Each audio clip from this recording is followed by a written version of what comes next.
Okay, good afternoon, everybody. We are going to be with you in just a couple of seconds. You are on Camera Artist Guild Facebook page. And we're going to start the group here in just a couple of seconds. And I'll be right back with you. There it is. Good afternoon, everybody.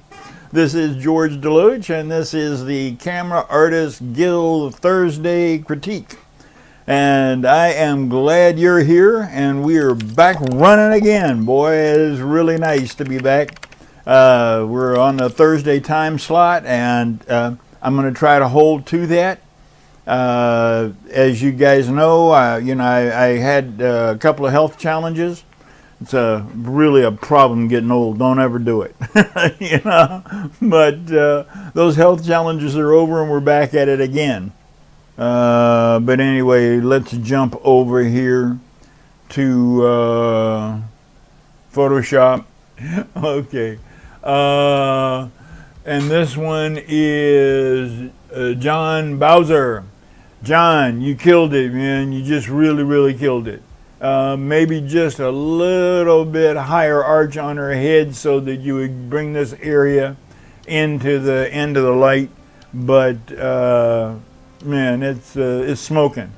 You used your backlight very well.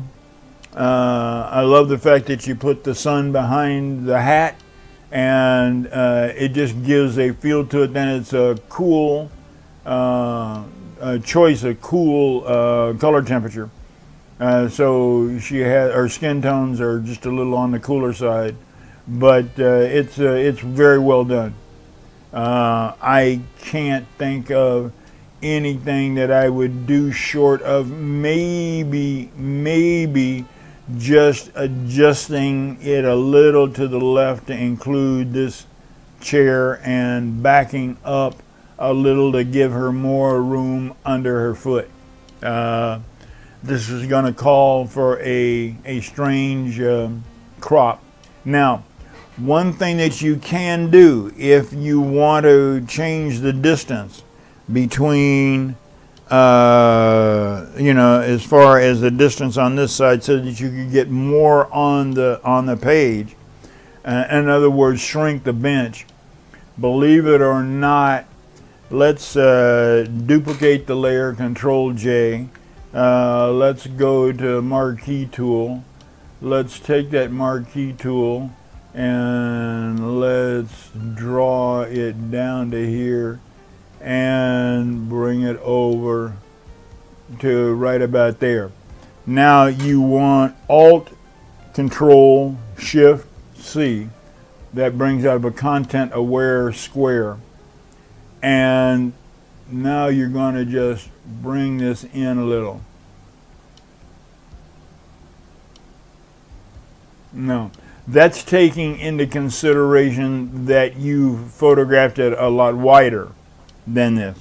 But what that will do for you is allow you, we go there, and Control D to get rid of it. That will, and let's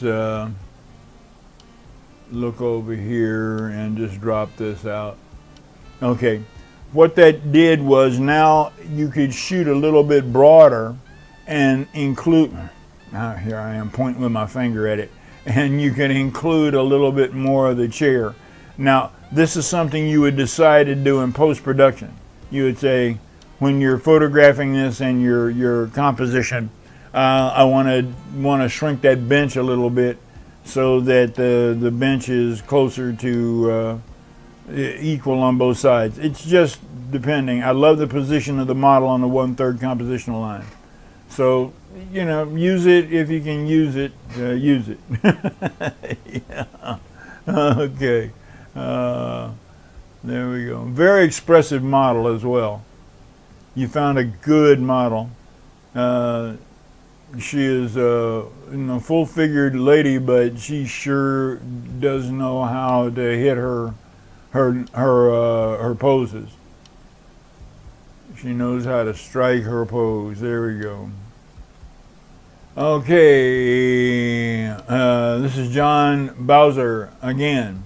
And the reason why I snatched this one up is that both of these, normally I would go to 2 different people and not go to the same one on each one. But this image has so many things working for it and a couple of things that can work against it. And I just wanted to point it out. The exposure's right on, the concept. I don't know whether this is Philly or New York. At least it could be brownstones in either one of them. I don't understand the pumpkins unless you are specifically trying to do a Halloween theme or a fall theme. But you may decide to use the pumpkins. Okay. And using the lens that you've chosen, it is a little difficult when you get the feet look almost closer to the body, or closer to the camera than the body, so they look much larger and the legs look much longer. Now she's thin, or they are thin. I'm not sure whether it's whether, I think it's a female, but it could be an androgynous man for either one. It's hard to tell. She looks female to me. So make a decision on your lens area, but watch your posing perspective for being that low. Now, what I would do with this, although I don't have a 35, there is a 35. I have a 50 millimeter PC lens, shift lens, that allows me to get low like this and then shift the elements of the lens up, which will bring back the perspective a little bit, and it won't be so radical, so that the head is very small and the feet are very large. And you're going to have long legs, and that's what you're after. But I think they're just a little bit exaggerated for me. Give that a try. And if you need to, you can use that same technique that we used on the last one. Let's go Control J. I'm going to get myself into trouble here. But we're going to try.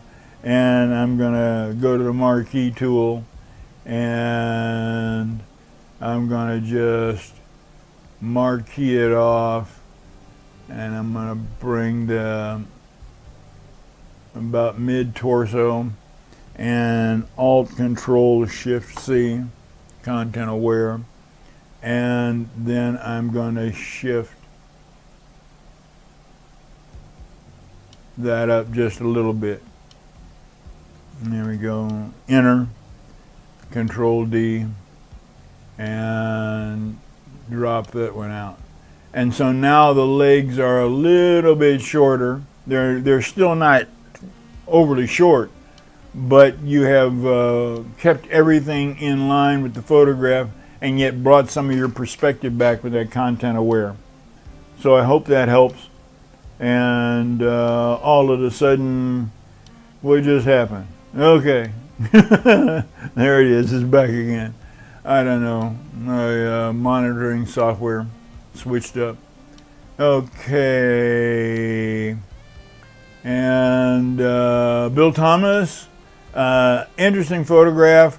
One thing to remember, Bill, is that your lighting ratio between your diffuse value, this value over here, the main value, the main light, and the shadow value. You're at that time of day where you're starting to lose light and it's getting darker. So now what I would consider doing is using a wider aperture and a slower shutter speed. Now you can slow that shutter speed down, especially if you clamp down the tripod. You can slow that shutter speed down anywhere. And what that shutter speed will do, it won't affect the flash. The flash is going to be adjusted by the f-stop. But the shutter speed will affect the ambient light, as well as the f-stop will affect the ambient light. But you can keep the f-stop where it is, but just drop the shutter speed. It's called dragging the shutter. Drop that shutter speed down. If it's at a 1/25th, drop it down to a 40th, or clamp it down to a tripod and go down to a 20th. And what that will do is allow the ambient light to fill in the shadows. Now, the only problem with that is that you lose this red light on the sunset. If you want to keep the red light on the sunset, and you have to do that with the shutter speed to keep that exposure that way, then try a reflector. It's a reflector time. It's time to pop a reflector up and run it over on this side just to pump a little bit of light into the shadows. Okay?